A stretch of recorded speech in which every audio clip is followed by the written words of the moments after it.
एक दिन वो अकेला ही सांप पकड़ने जंगल में जाता है और एक सांप को पकड़ भी लेता है। तभी उसके मन में दया भाव जागृत होती है और वो उस सांप को वापस जंगल में छोड़ देता है। तभी सांप बोल पड़ता है, मुझे इस जंगल में मत छोड़ो, मैं बहुत बूढ़ा हो चुका हूँ। अगर तुम मुझे यहाँ छोड़कर जाओगे तो इस जंगल के जानवर मुझे खा लेंगे, क्योंकि मैं अब भाग भी नहीं सकता। क्या तुम भी इंसानों की तरह बोल सकते हो? हाँ, मैं तुम्हारी तरह बोल सकता हूँ। लेकिन मैं तुम्हें कहां पर छोड़ूं जहां तुम सुरक्षित रहोगे? तुम ही मुझे कोई ऐसी जगह बता दो। तुम मुझे लेकर जंगल में पूर्व दिशा की ओर चलो। शक्ति सांप को लेकर जंगल की पूर्व दिशा की ओर बढ़ता है और तभी उसे एक गुफा दिखाई देती है, जिसे देखकर सांप शक्ति से कहता है, तुम मुझे इस गुफा के पास छोड़ दो और मेरी पूंछ को कसकर पकड़ना। अब ठीक है। शक्ति सांप को गुफा के पास छोड़ देता है और उसकी पूंछ को कसकर पकड़ लेता है। सांप की पूंछ के सहारे वो उस गुफा के अंदर सरकता जाता है और कुछ देर के बाद वो एक अनोखी दुनिया में पहुंच जाता है, जहां बहुत सुंदर फूल, पेड़, झरने, नदी, सब कुछ बहुत सुंदर था। वहीं पास में एक बहुत बड़ा सुंदर महल भी था। सांप अपनी केंचुली छोड़ता है और एक सुंदर से राजकुमार के रूप में शक्ति के सामने खड़ा हो जाता है। तुम कौन हो और तुमने अपना रूप कैसे बदला? मैं एक इच्छाधारी सर्प हूँ और इस सर्प नगरी का मंत्री भी हूँ। तुम मेरे साथ इस महल के अंदर चलो। शक्ति उस युवक के साथ महल के अंदर जाता है, जहाँ पर सर्पराज विराजमान होते हैं।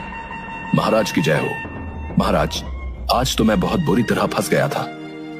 वो तो शुक्र है इस युवक का, जिसने सही समय पर अपने दिल की बात सुनी और मुझे आजाद कर दिया, वरना मैं किसी सपेरे के पिटारे की शुभा होता। तुम्हारा बहुत बहुत शुक्रिया युवक।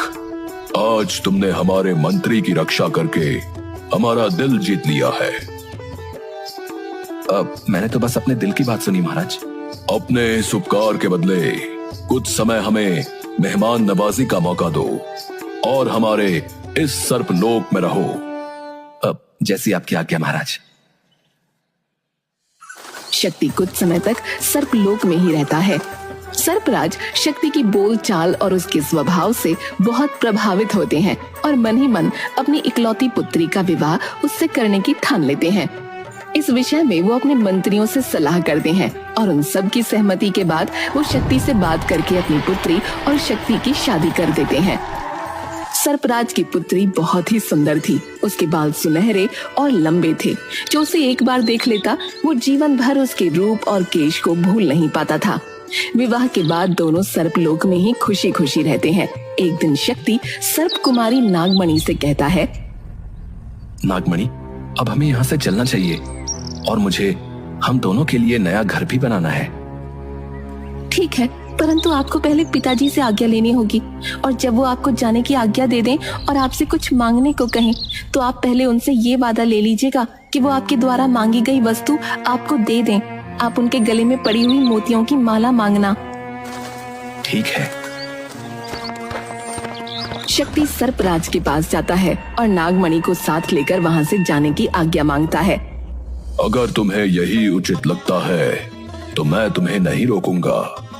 मैंने तुम्हें अपने जीवन की सबसे बहुमूल्य चीज, अपनी पुत्री नागमणि दे दी है, परंतु फिर भी मैं चाहता हूँ कि तुम जाने से पहले मुझसे कुछ उपहार स्वरूप ले लो। अब ठीक है, अगर आप चाहते हैं तो मैं आपसे जरूर मांग लूंगा, परंतु आपको मुझसे वादा करना होगा कि आप मुझे वो वस्तु अवश्य देंगे जो मैं आपसे मांगूंगा। मैं तुमसे वादा करता हूँ।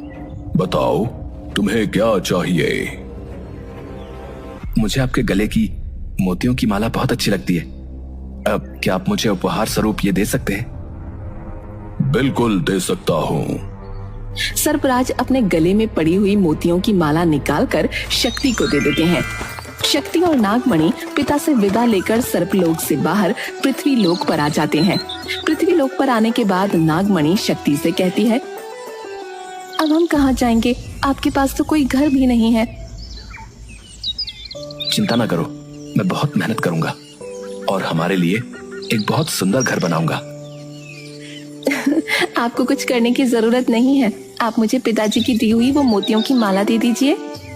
शक्ति मोतियों की माला नागमणि को देता है। नागमणि मोतियों की माला पर जल का छिड़काव करती है और हाथ जोड़कर विनती करती है, हे अमूल्य माला, आप मेरे और मेरे पति के लिए एक बहुत सुंदर सा महल बना दीजिए और हर सुख सुविधा से पूरी तरह से वो संपूर्ण हो, जहाँ किसी चीज की कोई कमी ना हो। नागमणि के प्रार्थना करते ही वहाँ पर एक बहुत सुंदर सा महल बन जाता है, जहाँ सब कुछ होता है। नागमणि और शक्ति उस महल में खुशी खुशी रहते हैं।